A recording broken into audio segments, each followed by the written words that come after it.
So we'll call the meeting to order. Rochelle, do we have any public comments from you down there? And I see we have a member in our audience. Do you have any public comments for us?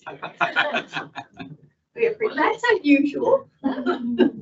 We Now, appreciate you're thinking of my sister. I haven't seen Betsy this weekend, but we appreciate you being here. He's probably still west of the Mississippi. Yes. Do I hear a motion to approve the agenda? It was sent to you at the end of last week. I so move. Thank you. Second. All in favor? Thank you. The minutes were also sent to everyone last week by email. Trust everyone has had a chance to look them over. Do I hear a motion for their approval? So moved. And a second? Second. Thank you. And all in favor? Aye. We have Brittany Schiff on the phone, who is going to talk to us today. Hey, Brittany, this is Cindy. I met you by phone about a month or so ago. Yes, ma'am. Hello, everyone. Brittany works with the Recreation Resource Services, RRS, which is aligned, and tell me if I'm screwing it up, Brittany. It's aligned with North Carolina State University. And they offer, represent the Southeast region. You're just down home at Hammock Beach State Park, Swansboro. And she spoke with Christina and Rochelle and I and gave us just information on applying for grants, what they look for in a grant, what steps we need to take as we're considering it. At the last meeting, Brittany, I gave everyone a copy of the 2024 application guide. So we do have that. And without further ado, I'm just going to turn it over to you and let you begin, and then we'll take questions. Okay. All right. Fantastic. Well, as Cindy said, I'm Brittany Ship, and I am the Southeast Region Consultant with Recreation Resources Service. It is one of the oldest, long-standing partnerships between a public recreation department of the state and a university institution. There's a lot of states that have taken what RRS and the Division of Parks and Recreation have done and implemented it across the country. The Division of Parks and Recreation contracts with NC State University to allow us to be kind of the field workers, the boots on the ground to administer the various grants that come out of the state budget. The one that's most commonly known as the Parks and Recreation Trust Fund.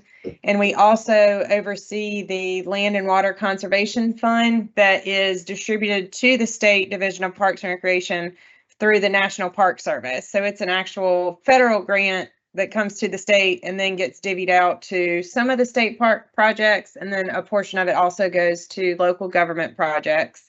And then any one-time grant funds. This past year, there was the Trails grant that came out. There was the Great Trail State program that came out. And then we had another cycle of the Accessible Parks grant.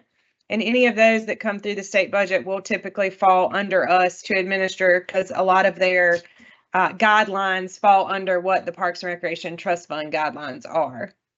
So outside of that, grant administration is definitely what we're most commonly known for, and what people tend to reach out to us the most for is how to help find funding sources to fund projects. But on top of that, we do offer technical assistance and staff trainings and various things of that nature, a lot of continuing education programs throughout the year, from the director level, all the way to park maintenance and aquatics and just about everything you could think of in public recreation. There's a course or a webinar or a conference that we're involved in for that. So I know you mentioned you have the application guide for the Parks and Recreation Trust Fund. So the new one should be coming out and be released in October. Not too much of it you're going to see will change. The forms that are in it should all be the same. And then the deadline for that grant will be in May. We do not anticipate getting the Accessible Parks grant again this year, but the Land Water Conservation Fund, which is the federal one I mentioned, has a current deadline of November, and then the new cycle will open up at the beginning of next year. And I know we talked a lot about kind of what small towns that may not have a big parks and recreation budget, but you do have projects, or you do have, citizens that have provided input that want to see programs and facilities developed and things like that. And I think the starting point, as far as which you guys have done a lot of, getting the plans in place and having that comprehensive plan, having the evaluations of your parks to know what you need to do moving forward is done. And you all had already done a recreational needs survey as well, hadn't you? Yeah, yes, ma'am. You already have that, yeah. So all of that is really helpful when it comes to applying for grants through us. So the way that our grants are evaluated, basically in that application guide, you'll see a scoring system. So the components that are in that scoring system aren't necessarily required. A lot of times we always say we're going to do a Mythbusters. People tend to really shy away if they're not able to check every single box that's in the application, as far as, a site-specific master plan, or, a capital improvement plan specific to parks and recreation, things like that, that just may not be part of the local government's priorities. And that's fine. There's always a way to apply, and really your justifications and your descriptions are really where you're going to be speaking to your project. I always say it's kind of like the Shark Tank pitch, because what's going to the authority board members, which is a 9-member board that essentially takes that scoring summary that we do, that's what you see in the application guide, and they look at geographic distribution. They look at, previous grant administration and or how much funding has gone to an applicant, and obviously the total amount of funds that are available to be dispersed. So I really encourage folks that even in a small community, if you have that public support and you have a plan in place, even if you start in phases, if you have a park site that what needs to be replaced, it may be that phase 1, you start with that and apply and get through it, and then you come back a couple of years later for phase 2. So I think that's important to keep in mind, and that there are other criteria that are associated with projects being funded. They are not just specific to having all the boxes checked in the application. Brittany, I think in this case, this is how I see it. We have a town center park, probably 15 years ago or so. Am I right, Christina? It's been 15, 20. Not quite that long. But anyway, so we're not in a situation of, I feel like, phasing in what we want the park to look like. We have a really nice park, but now we're needing to replace things. Sure. How should we describe that to get the best bang for our buck? Since we're not creating something, what are we creating something? We're replacing something. Well, I mean, if you're completely replacing something, then on our end, when it comes to scoring, we are looking at that as new. What are the elements that are specific to this park that would be needing replaced? Are we talking playground, tennis courts, walking trails, concessions? What types of elements are in the park? There is playground equipment that needs to be replaced. We also have a basketball court, but it's in fairly good shape, and we're scheduled to resurface it this year. Oh, they already did. Thank you. That'll be in Thomas update. We do have a couple of pickleball courts that receives a lot of attention. Sure. And we're trying to, right now we have 2. They're scheduled, I think, to be resurfaced. We would love to have an additional one, but we don't have the land. That's just a difficult situation. Sure. So I really feel like right now what we're keying in on as a board that we've talked about, you all correct me and step in, is acknowledging that the playground equipment needs to be replaced and trying to create a nice vibe for the park itself too. Right. Well, I definitely would encourage you, if that's something, if playground specific is a priority there. There are several, and we're really getting into, I think one of them actually just released their announcement, but there are 2 or 3 playground companies that work across North Carolina, but have done a lot of work in the Southeast region that offer, they refer to them as grants. But essentially what it is the end of the year, very, very steep discounts on this past year's, series of equipment, trying to go and move into getting their inventory in for next year's line. So there's 3 of them I know that do that, and I'm happy to send those to you. We do not promote any one over the other. These are just the 3 that we know offer this promotional opportunity that has really worked well. Surf City, I think actually the project they just finished, they used Bars Recreation, and they're one of the ones that have that big year-end promotion. And with that, if you do go into that, we do recognize that as a source of matching funds. So if you come to Partif and it's a $200,000 project and you have $100,000 playground equipment order, but you only paid $70,000 for it, then we'll recognize that $30,000 promotion as part of your matching funds because of the way the company has it laid out as a grant. So that's something. And I will tell you, you gave us on the phone a little bit of a hint of that. And in fact, the next item on our agenda is looking at one of those that we received some information about. So I would like for you to send Rochelle or Christina the others so we can keep them. I will. But my question is, if we are pursuing one of those grants, should we also be pursuing it with the Parks and Rec? I mean, should we try to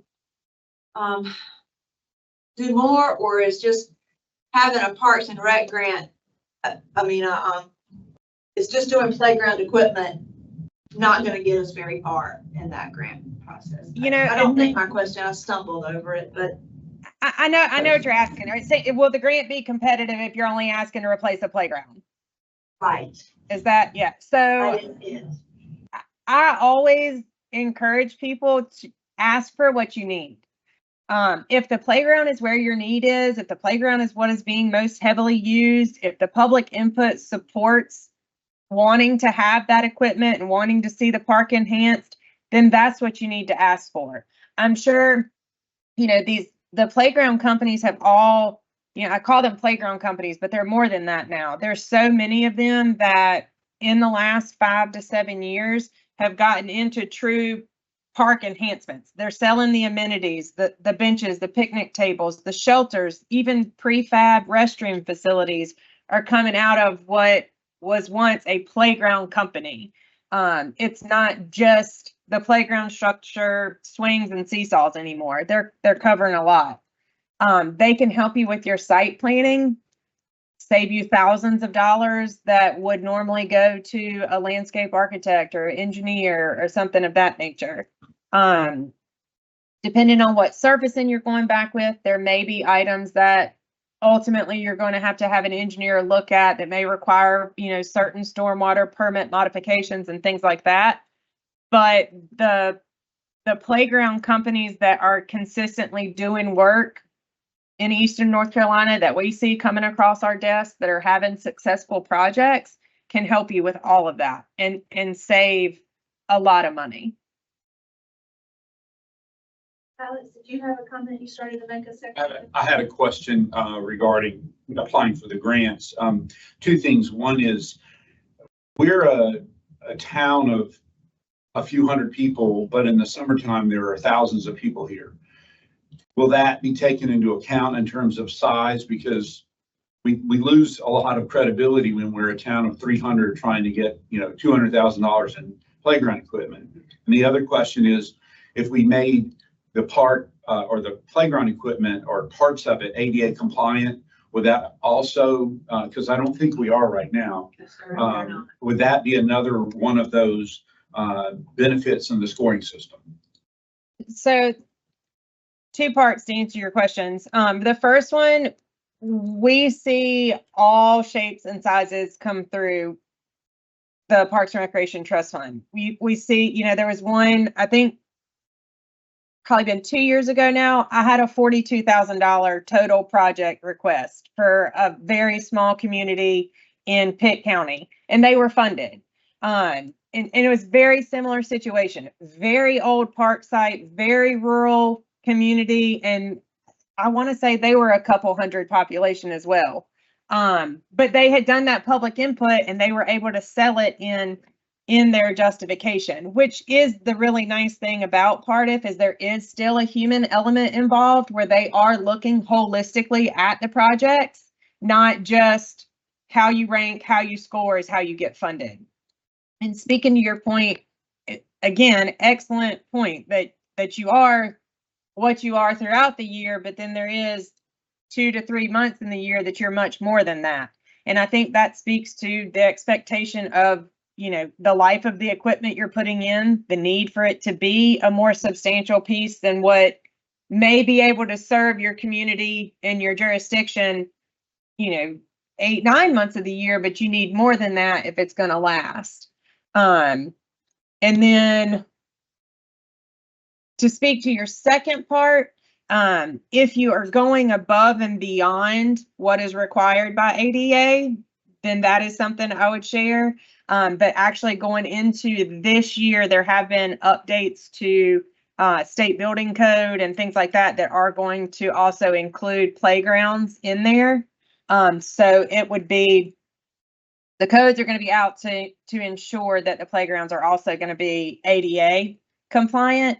But if you're going more into the universal design and inclusive design, where maybe instead of just having the 4-foot wide solid slip resistant surface to get you to the playground equipment, you went 8-foot wide and that whole piece may have pour in place surfacing around it that's accessible, various things like that. Same with the shelters, you know, not just having the sidewalk to access the picnic shelter and having picnic tables that have an opening for wheelchair access, but you know, the apron around it is 6 feet wider on all sides and there's 3 points of access. Which again, you point wise, you're not going to get points for that, but in your justification is where you would share it. So it sounds like that justification and description is really the key to It tell. really is. I mean, that's what I always say, it's your Shark Tank pitch. You know, you've got one page to really sell to 9 people why that project and why those improvements are important and why they're needed. So it is very important. And they've seen the last few cycles, the authority board members definitely have spoken more to public involvement. And just really, you know, they're stewards of these dollars because they're the ones ultimately selecting the projects. And so I think that they've really given a lot of priority to those projects that have checked all the boxes in public input and are able to show that support that they've gotten from their communities. Yeah, of course. I left my packet at home, but I remember on the points, there was one item that was 15 points, if I remember. Is that correct? Can you talk into your mic a little better for her? Can you hear her? There you go. On the application of forms, there was one item that was 15 points, I think, versus there's some 1 point and 2 points in there. You remember that? Well, there's 15 points. I know for a new park, if a local government does not have a park site and they're doing an acquisition and development for a first park, that one is, and then there's also higher points for land acquisition projects. That fits in with I think to me, the restraint we have here is property to grow our parks. They're at a premium here. So, I mean, it's almost like we need to get some kind of guarantee how much we're going to get from the government and then go out and search for property. We're building a new town hall and some other stuff.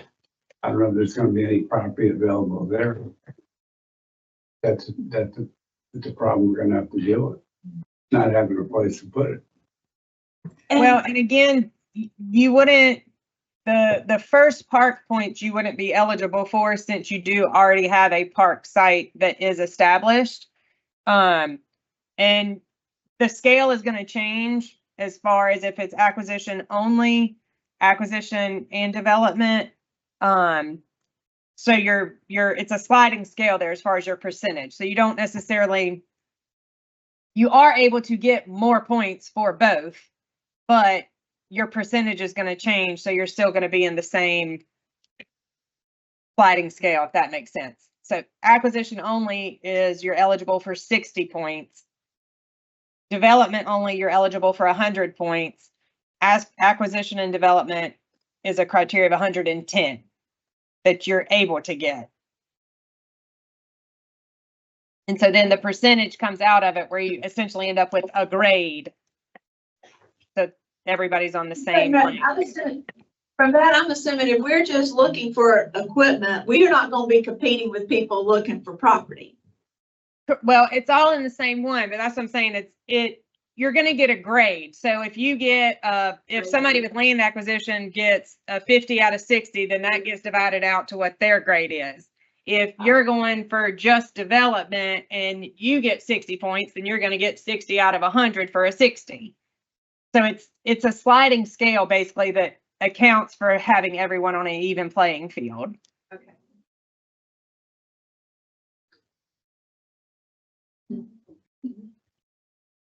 And you can go, you can go online and see all the projects that have been funded over the years, if that's something of interest. I mean, I think, the authority board has done a really good job, and the scoring system we have in place and the processes that we go through does a really good job of kind of speaking to everything that you've mentioned as far as recognizing smaller communities that have a need just as much as larger communities that may have, $2 million to back their project.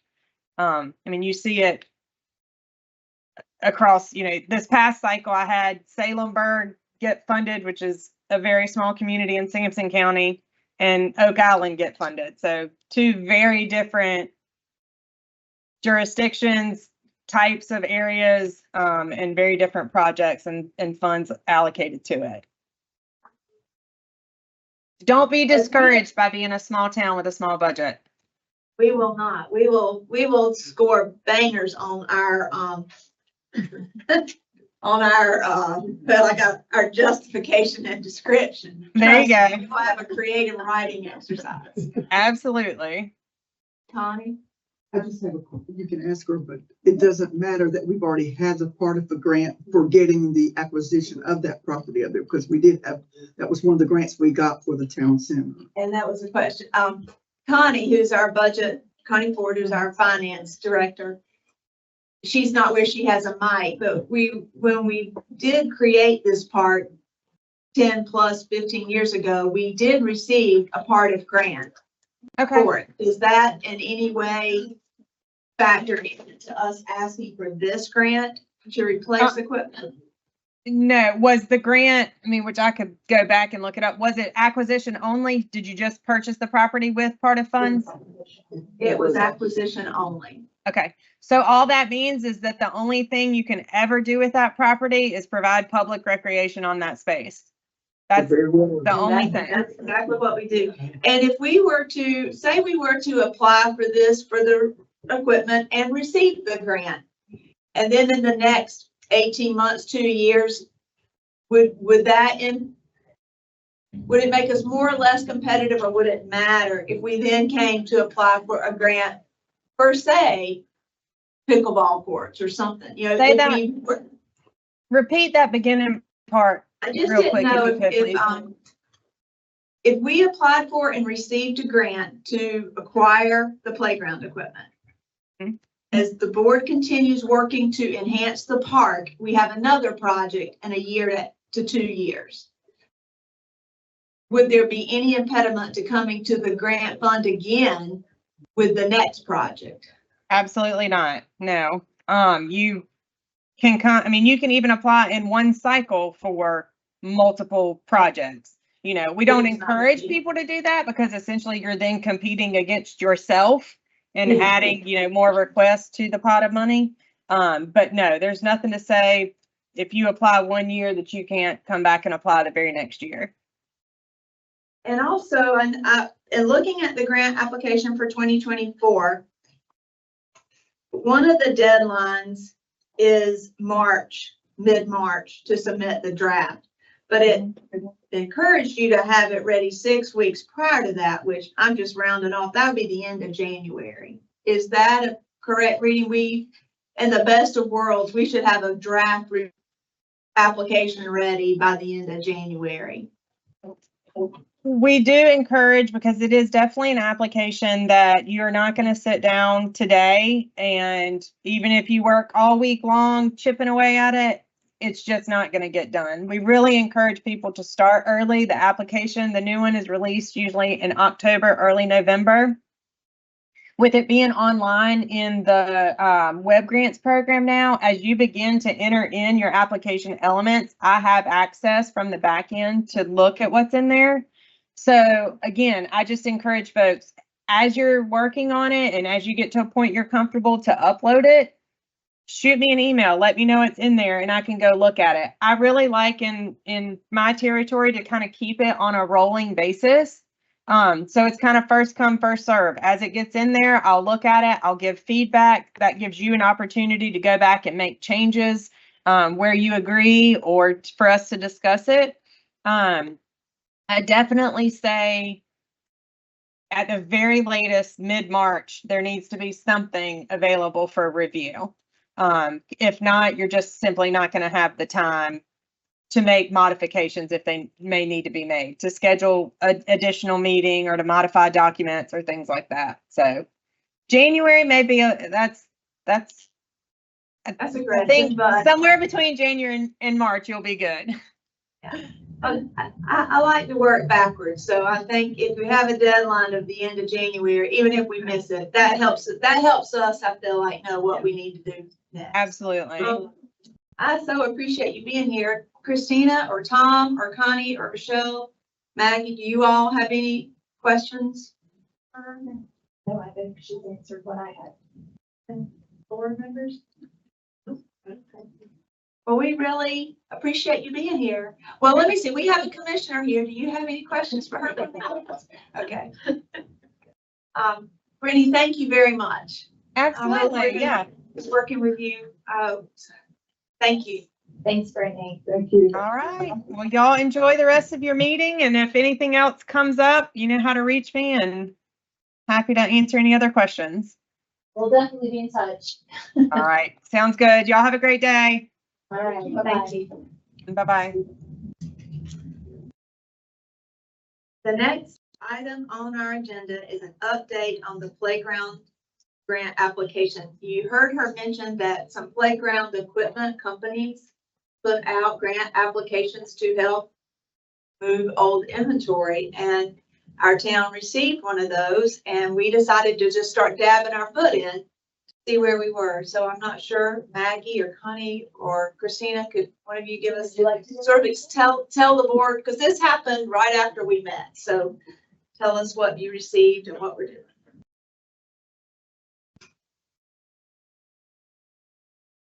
Honey, Maggie worked hard on this, so. Maggie and I got real energetic in the afternoon. And we started looking into the application for the grant that said it was 100% funded. That caught our eye big time. So we then contacted Cindy and mentioned that to her.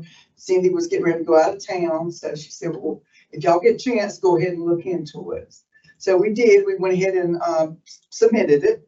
And then we got an email from a lady and she said, well, I'm going to get you in contact with the person that would be in your area.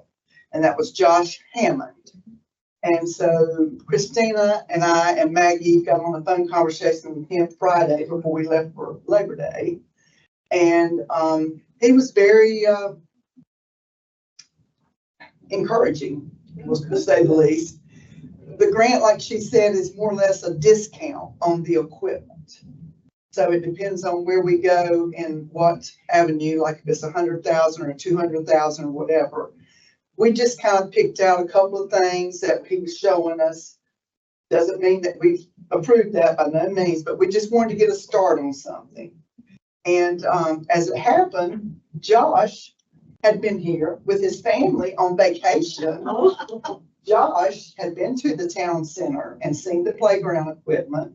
And he was all about, y'all have got a wonderful family community. We went and eat at the beach shop. We did this, we did that. So he was very, very personal about that. And he said, and we told him we were very much wanting to get certainly nicer playground equipment, but we were very much in reference to the ADA and the safety of our equipment. We wanted it safe for people to come here. We wanted it where people couldn't get on the swing set or whatever. There was something for them to do, or if they did do it, it was in a safety area or a mode or whatever. So he was going to send us some information. We hadn't had a chance to get that from him yet, but that was Cunningham, I believe, was the name of that particular company with the discount. It's Cunningham Recreation Yeah. / Game Time. Yes, yes. And Game Time is who we bought our playground, excuse me, the town bought their playground equipment.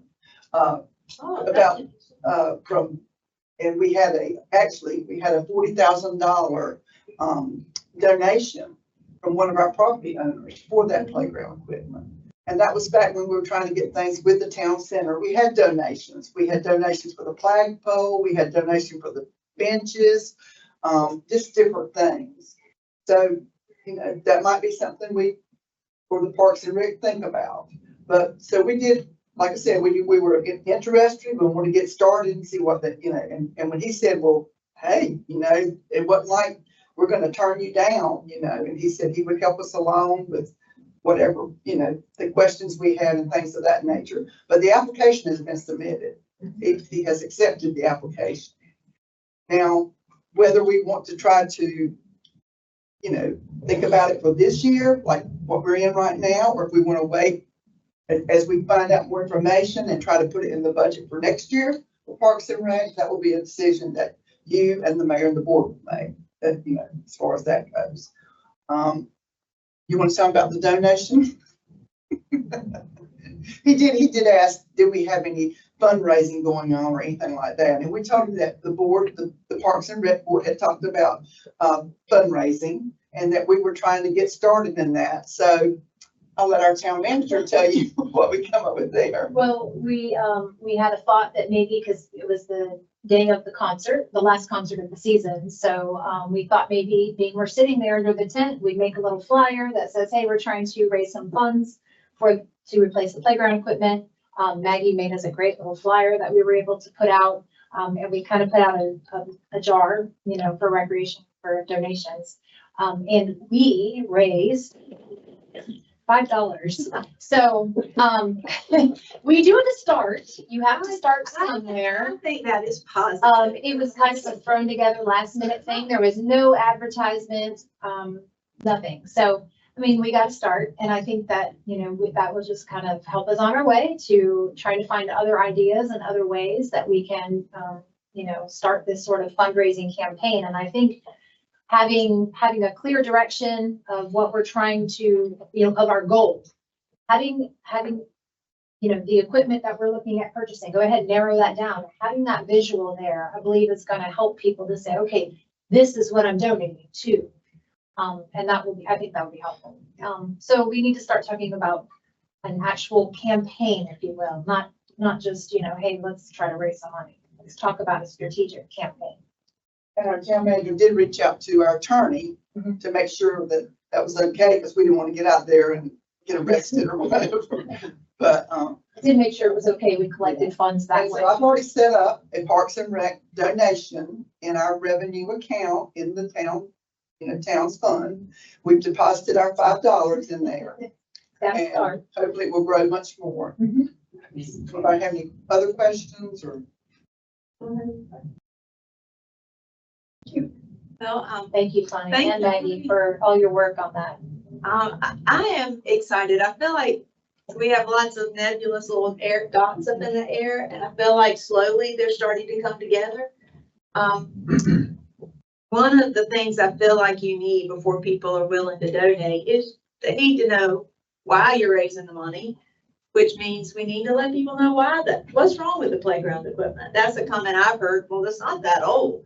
So we need to be able to succinctly tell people why we need to replace it. We're not replacing it just for the heck of it. I will say I did just do a quick search. I believe it was installed in 2014. And typically the lifespan of playground equipment is 8 to 10 years. Yeah. So we're definitely beyond that. And then of course you factor in our environmental And issues. we did have this, at one of our meetings, it's been 2 or 3 months ago.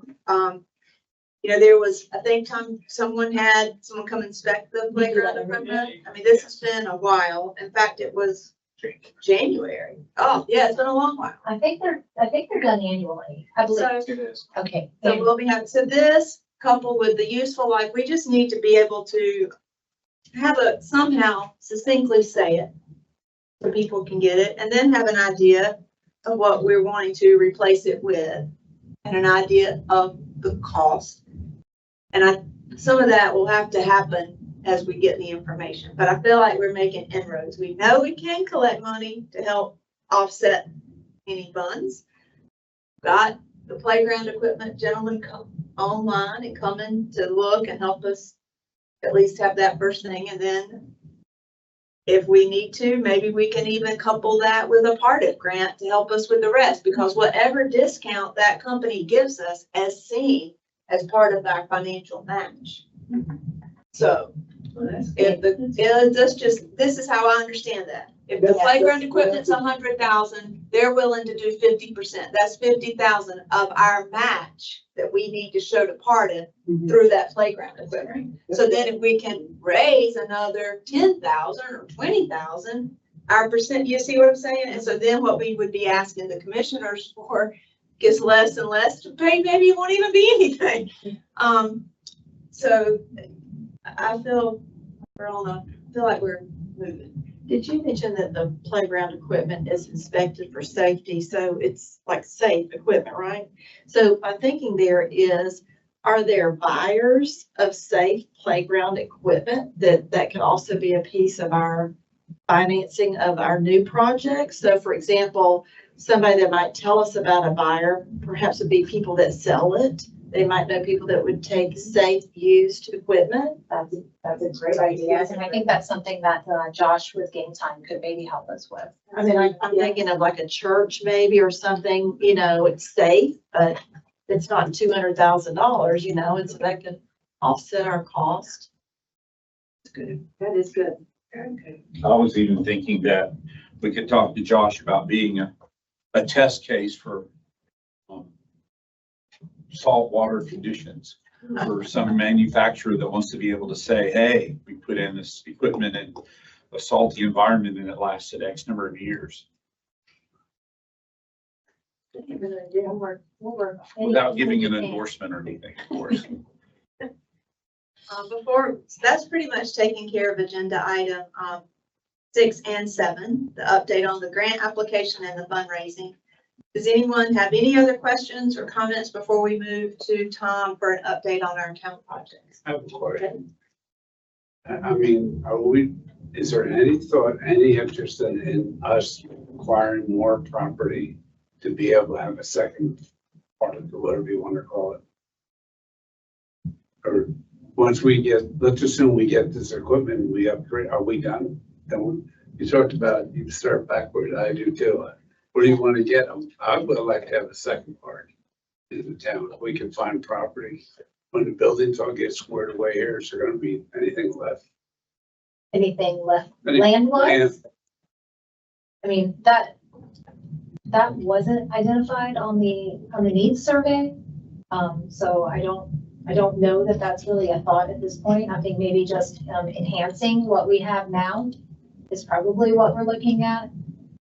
Who's to say what's going to happen in, long-term future, but I don't see that as any immediate need. For the property. I'm sorry? We'd have to do fundraising for the property. If we're going to advertise, we need money. I think that's going to be a logical way to go. So, I guess my thought is what are the needs that we would be able to meet if we had more land space?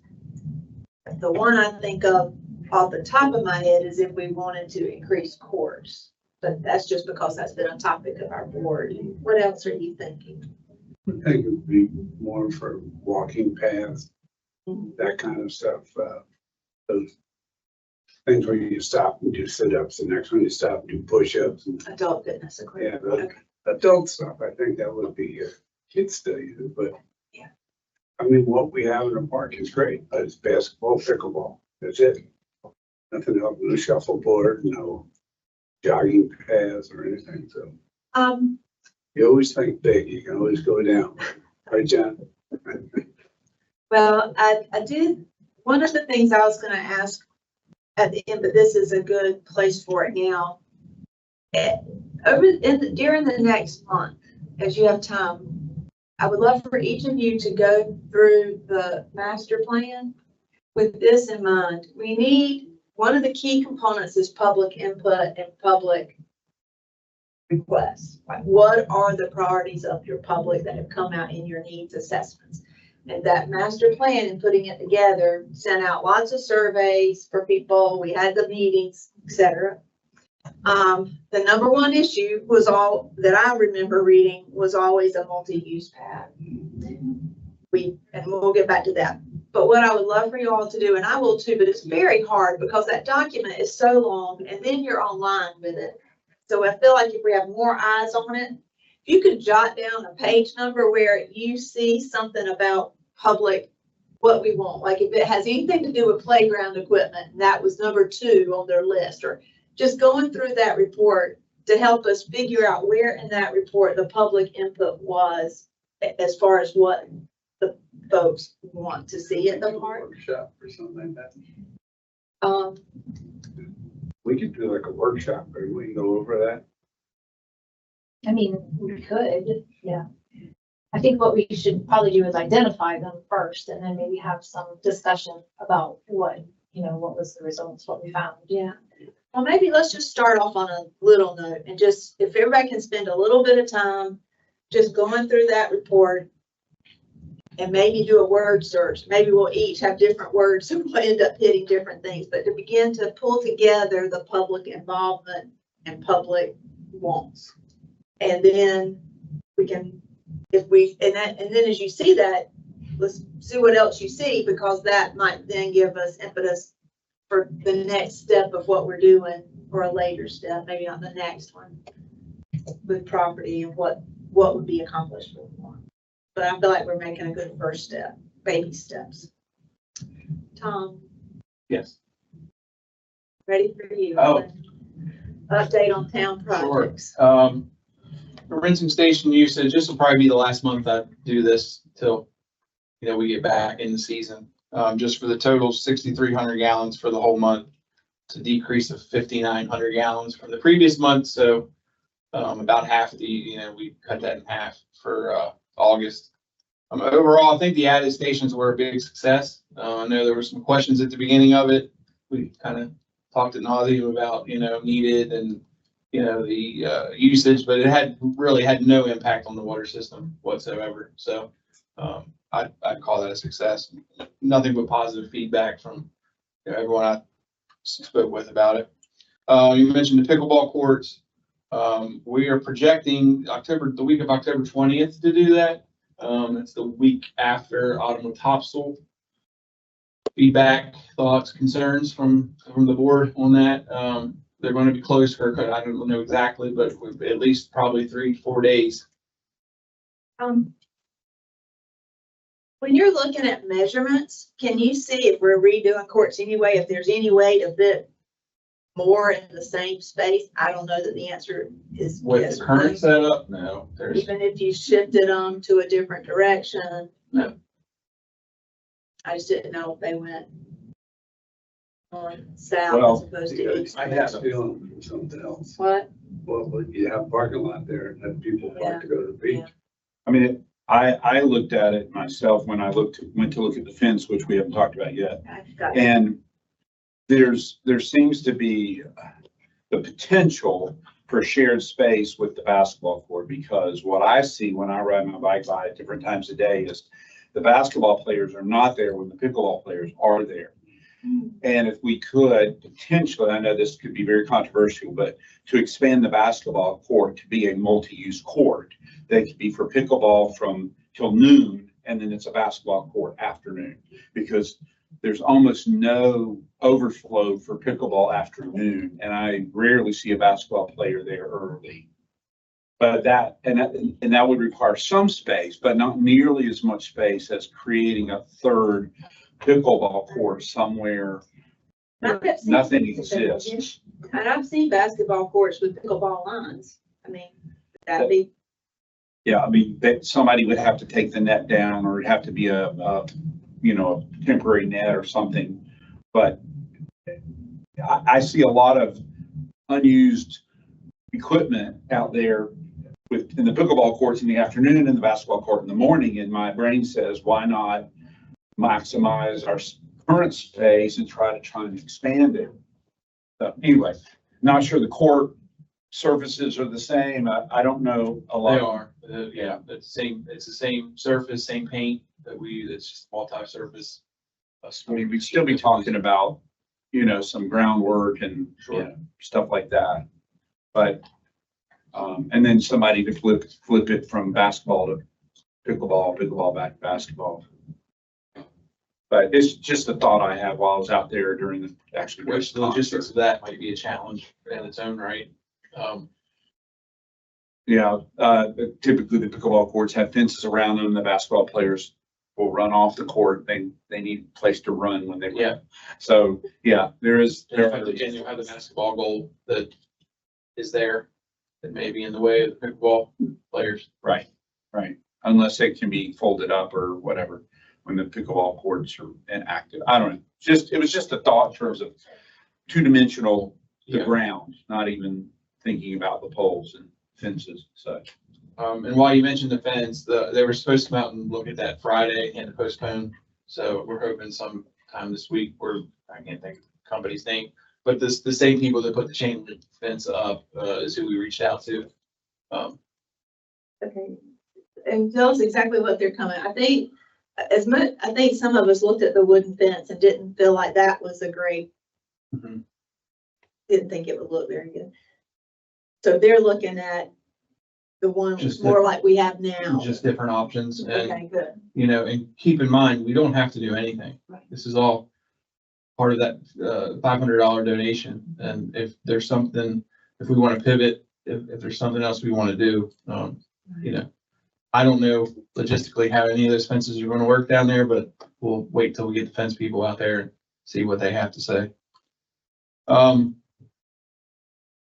One other thing, so back to that. So how does this board feel about that week of October 20th of closing that? I know it's still it's nice enough for us that we can still paint it, weather permitting, but it's also still nice weather where there's going to be probably pickleball players. Bob is our resident pickleball player. We come to you for all things. You doing both courts or Yep. just one? Oh, okay. Do you have to Yep. treat one of them first? Or No. The one that's got the issues?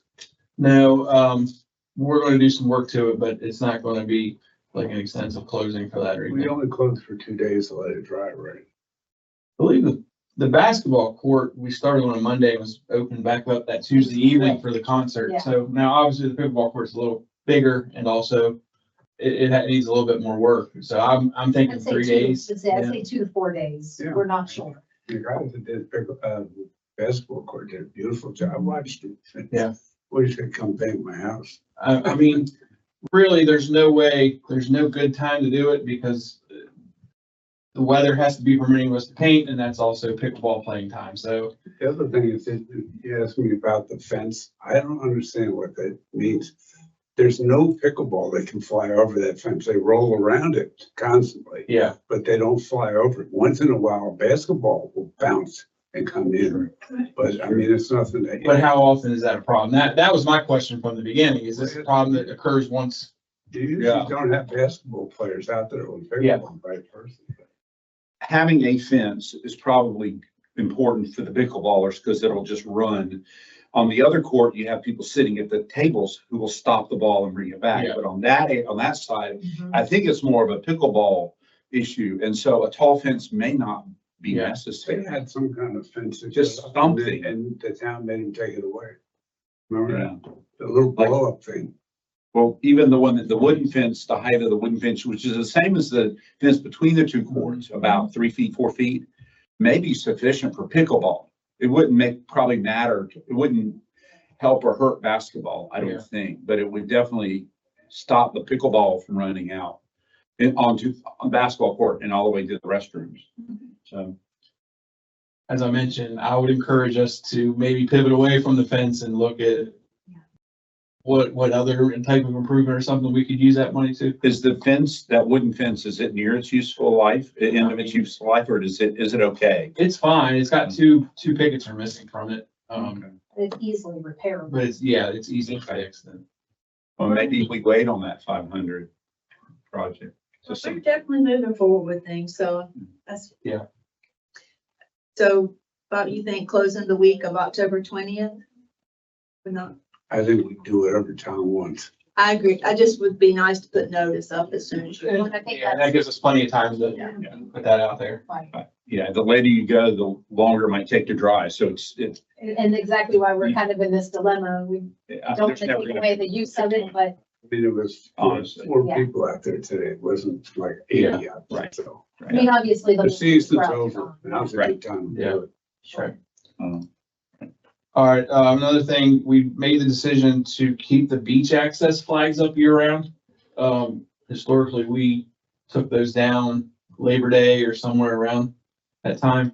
This may cost us another set of flags per year, but I think the benefit, of leaving those up year round this kind of really came in because we were talking about, house numbers and stuff on the ocean side. And I think it'd be nice to keep those flags up year round because there's people on the beach, so. And You still have to replace those twice a year. we're going twice a year. We'll probably have to do a third time, with us leaving them up year round. What do they cost? It was a I couple don't remember off the top of my $1,000 a head year. because I ordered all those flags at the same time. I'm sorry, what was your outcome? They're 20 flags. It's a few $1,000s a year, wasn't it? There's 42 flags. 22 flags.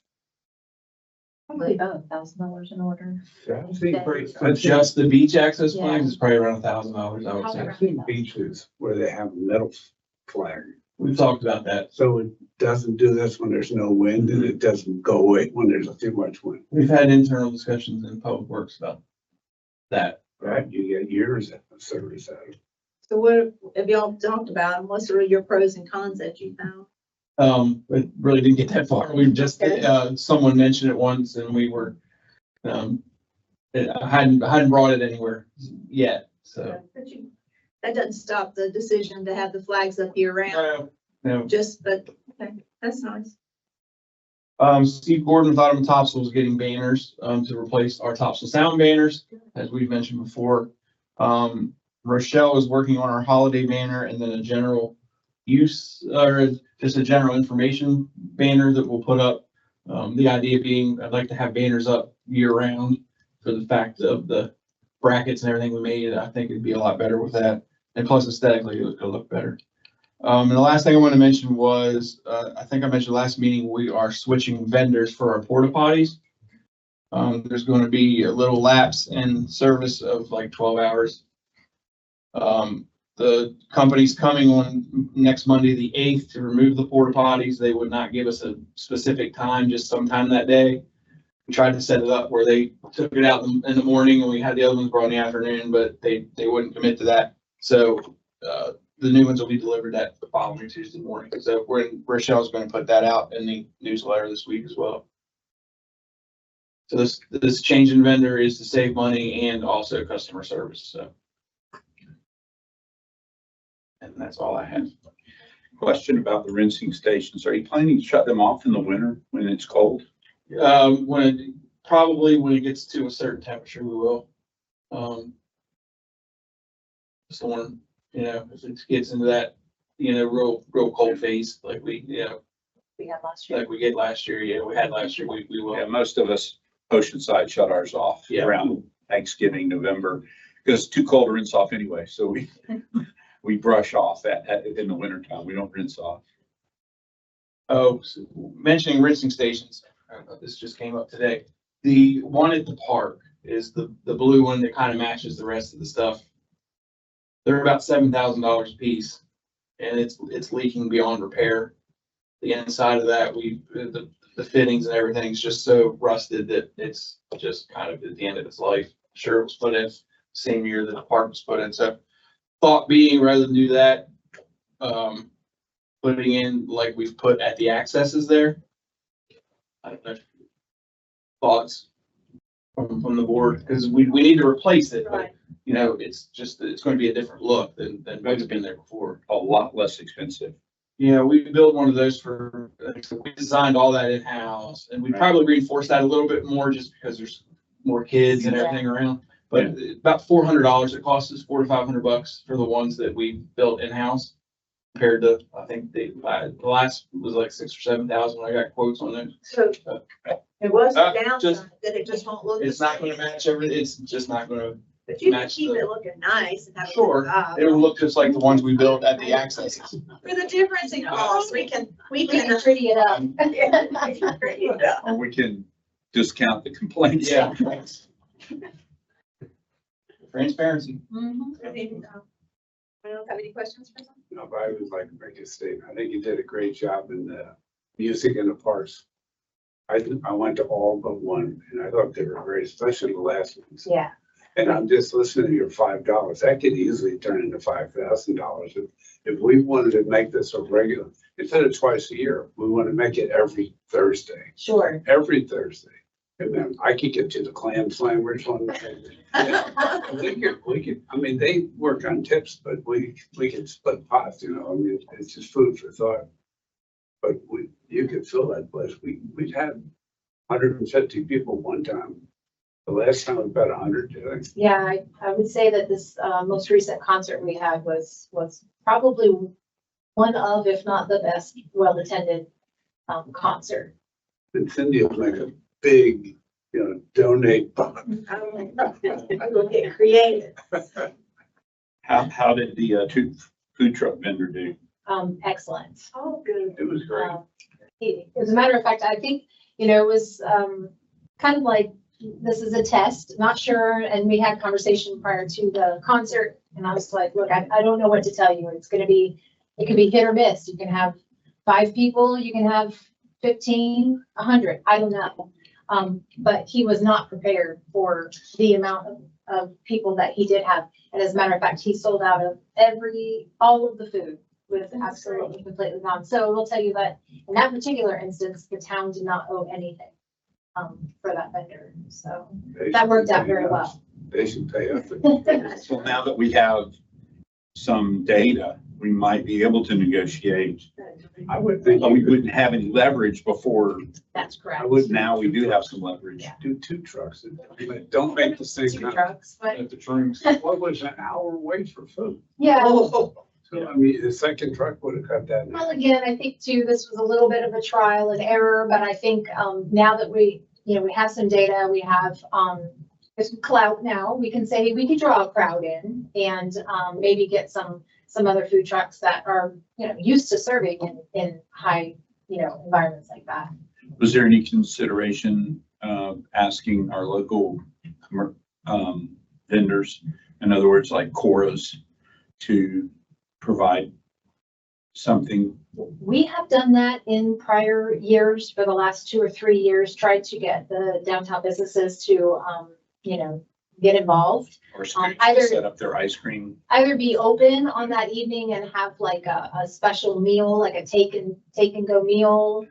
We've offered in the past for them to even set up a booth or some sort of, table at the park for that, but just unfortunately that hasn't worked out for downtown businesses to do that. Yeah.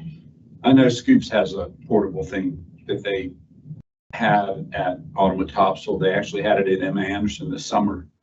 So you may consider them. If people don't want to eat supper, they could have ice cream. Well, and then, we did think about that, to be honest, we did, but the thing is that is one of the things that is available on concert nights typically is ice cream and at different locations. So in that particular instance for ice cream or dessert or something like that, I would hate to bring in some kind of outside source for that when I know that it's readily and easily available, that night. It just seemed to be the food, the food was the difficult, portion where they didn't have alternative options. So I think that's where that kind of came into play. Anything else? Does anyone on staff have any additional comments to make for the good of the body? I have one more question for Tom, Okay. and this is not about Parks and Rec at all. How close are we to having online access to our water usage as a resident? Um, I ask you this every month. I apologize. for the portal for the Yeah. meters. The portal for the meters. You might be able to. Well, I will tell you that we were having twice a week meetings, standard meetings, working with the vendor as well as our current software vendor. And basically a lot of data being transferred and checking for, accuracy and things like that. We've gotten to a point now where we're no longer meeting twice a week. I think they're doing a lot of things now behind, they've got all the data they need. So we're kind of waiting for our next step. But I believe, we're closer than we were. I'm honestly afraid to say a date, to be honest, because it seems like there's always seems to be a roadblock that gets pushed in there, but And I think 9 months ago, you guys said about a year. So we're in that year still. I want to say probably like maybe January, we can roll it out, but again, I'm a little afraid to. Thank you. So when we met recently with David Price, the Surf City Utilities Director, on another topic, was one of the things we brought up, because of course they went through this project before we did. And he did comment that the slowest part of the whole deal was getting the customer portal rolled out. So he advised us to have a little bit of patience when it came to that, to put it mildly. But we are working on it. It's definitely, things are happening behind the scenes. Thank you. Anyone on the board have any comments, closing comments you'd like to make? At a commissioner meeting a month or two ago, the mayor asked me about when we were going to survey the sound side accesses. And I thought I would bring that up again. And that's good. I just mentioned that to Christina before our meeting, that one of the things, I don't want to overwhelm anyone, but if we could look at the master plan when you're online to sort of see that. And the second thing I would like for us to do is to go look at the sound side accesses. I don't have a list, but just maybe choose the one or two that are closest to you. What I'd love for you to look for when you look at them, and we will do this through an email, because I don't have the piece of paper here. Yeah. But I'd love for you, as you're looking at those sound side accesses, just to go to the master plan and see what it said about that because he did go look at all the accesses. Look to see if there's any signage, to see if it's a town access or if it's just a person, just whatever the signage is, what's there, sort of like an inventory, and what the condition of whatever is there looks like. And I know in the master plan, he mentioned a lot about riprap. I don't even know if I spelled that correct. And I don't know that I would have the expertise to know if it needed replacing. So Tom, Bridge blocks. Tom, that would be something I think Public Works will need to pay attention to. But I know that in the master plan, that was mentioned on several of them, that needed attention, the riprap. But we'll get a list of those accesses and the locations, And just email. and we will email you. Tell us which one you want I to. will do that. I will email, get the list, email, and you don't need to write back before, just have that information in hand, or we'll send it in an email what to do. But, Yeah, I'll get you that list. And I think similar to what we did on the ocean side, everybody take 2 or 3 or however many, divvy them out and go and look at all your feedback, any of your ideas, and look, if you can, look at what the master plan is recommending and put, your thoughts and feedback on that. now I know we did look at the master plan for some of the things it recommended, like putting those fishing lines in and we pretty much had ruled out all of that and grills. I wouldn't, unless there's something in the master plan you want to revisit and bring back up, I don't think we're not gonna consider any of those little things, because we've already considered them and ruled against them, so to speak. But if there is something it recommends for that access and you think, Did he do just the public access or should he also do the private access? he just did, I believe, he did a lot. I thought he just did the public, and I don't know that we are gonna know the private ones. That's why I wanted to know about making Most sure of the when ones you're in my looking. area are private access, I think. So like Nixon and Yeah, Sunstead it's and just the public Humphreys ones that and that the town's public access. Yeah. Gay Avenue, Kennedy, those are all. And I think it might be nice if you, but once we, in the email, when we list the ones we're gonna look at, and I'll assign them. If you can't do it, just let me know. I mean, it's not supposed to be a stressor. If you know of others that aren't on that list, then chances are it's private, but it would be nice to know. Like I would just say, I know there's also an access at A, B, C, and D. That makes sense. Well, I appreciate your attention. Just the one thing I would like to say, and we'll hopefully look at it in October. I know from looking at the master plan that multi-use path was the #1 priority. And we've had some discussions about it.